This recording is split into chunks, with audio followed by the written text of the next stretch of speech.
Over 20 million Americans over the age of 12 have an addiction, excluding tobacco. 100 people die every day from drug overdoses. This rate has tripled in the past 20 years. This is Melvin Battle's road to recovery and redemption. I was a fool in school, broke all the rules, and I didn't look back, so I chose to lose. If I had a chance, I'd take it back, because what I see now, life ain't an act. It's time to get up and get for real, because the adversary, he's out to kill. Drugs and alcohol played a big scene. I thought it was all that, but lost everything. God stepped in and said, serve me now. And I said to my God that I'm a sinner, Lord, and I don't see how. Always played these foolish games. Crack cocaine was on my brain. Make me feel like a lame, thought I was going to say. And I felt so much pain. Prayed to Jesus and he came. Told me that it one thing made such a marvelous change. Okay. I used drugs for like 25 years. Marijuana, pills, cocaine, crack. That's as far as I went is crack. And when I started doing crack, it was my drug of choice.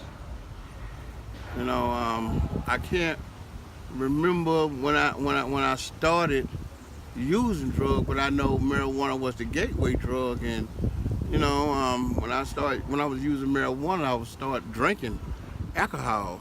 Why were you using marijuana? Cause when I first tried it, I liked it. Why'd you try it? Cause my partner and them, they said, let's say. One day, my mama kept me home from school. I was in high school, and so when I got back to school, they was telling me about. Now, one of my partners walked down to the house who I went to school with, and he would say, "Well, so and so brother brought some weed to school. Man, he had a lot of weed, and we smoked weed, and we got high, and they had us laughing, they had us high, they had us crying, and and we had a good time." And I got jealous, I got kind of jealous because I wasn't there. But the next day he came back, and the same party went on that day. The day before, it went on the same day. I got in that time, and I just started liking it. How old were you? I was in high school. I had to be about 16 or 17. About 16 or 17 when I started. So yeah,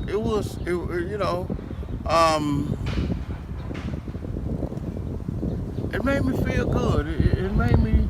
What was the first hit like? The first hit the first hit of anything, you're never gonna get it back. So that I smoked so much crack, I overdosed, and I was laying in the hospital.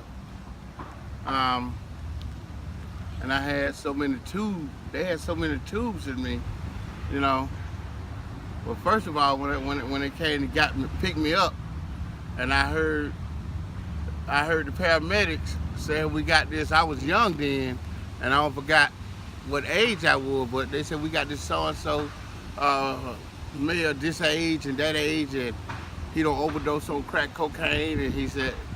And they asked us, because they told them all the information in the hospital. They had all the information on, cause for me, overdosing, for me, overdosing was a regular once a month or twice a month thing for me.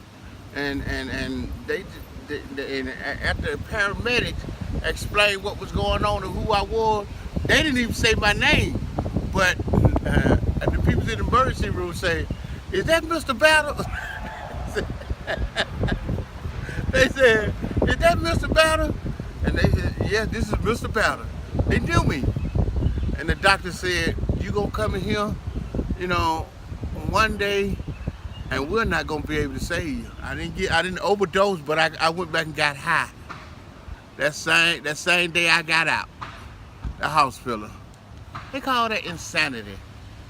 That's what they call it, insanity. But I never liked cigarettes until I got high. If I'm not high, I don't deal with no cigarette. If I'm high, I gotta have some cigarette. If I'm high, I don't drink. I don't want nothing but more crack, more crack, more crack, more crack. That's all. And hey, it just I started wanting to get clean, and I started going to these meetings and all that, and but they wasn't working for me.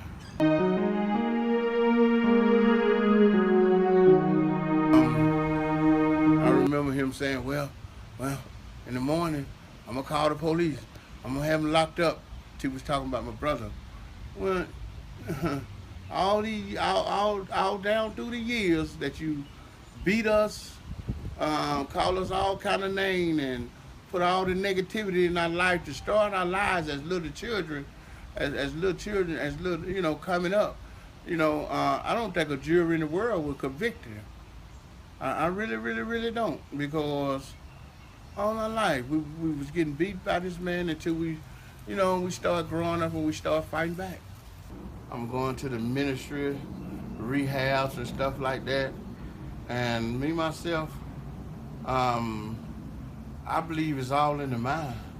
Now, don't get me wrong, them places and things help, but once you see what's going on around you, either you want to live, you want to live a better life, you want to eat, you want a roof over your head, you want to be in control of your life.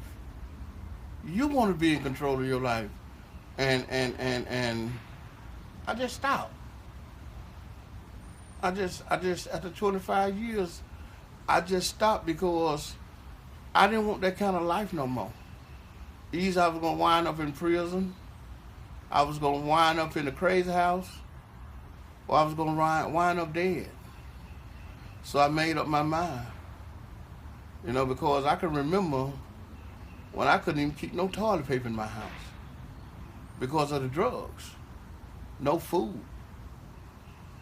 Just walking around smelling and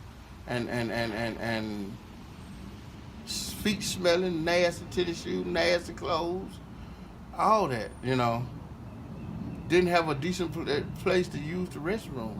You had to use the restroom outside. Was it with number one or number two? You had to use the restroom outside. Stand in cat holes and stuff like that in empty cars. So you had to come to your senses, to either I'm gonna live like this, or I'm gonna live the way God intended me to live. Not high every day. Not out of your mind every day. Not walking around just wondering what day or when you're gonna die. Cause eventually it's gonna come to that. It's gonna come to that. So I just made up my mind,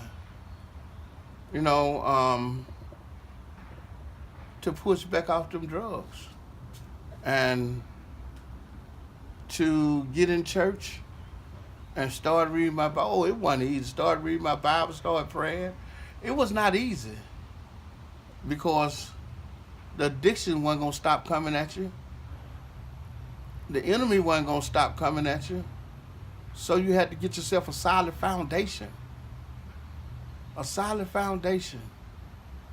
You have to start believing that you can be clean, that you can be whole, that you can have a peace of mind.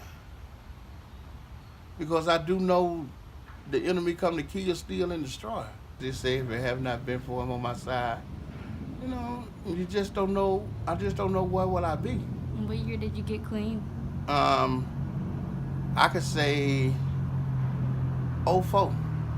2004 is when you got clean? Yeah. It was a hard, long, tough road.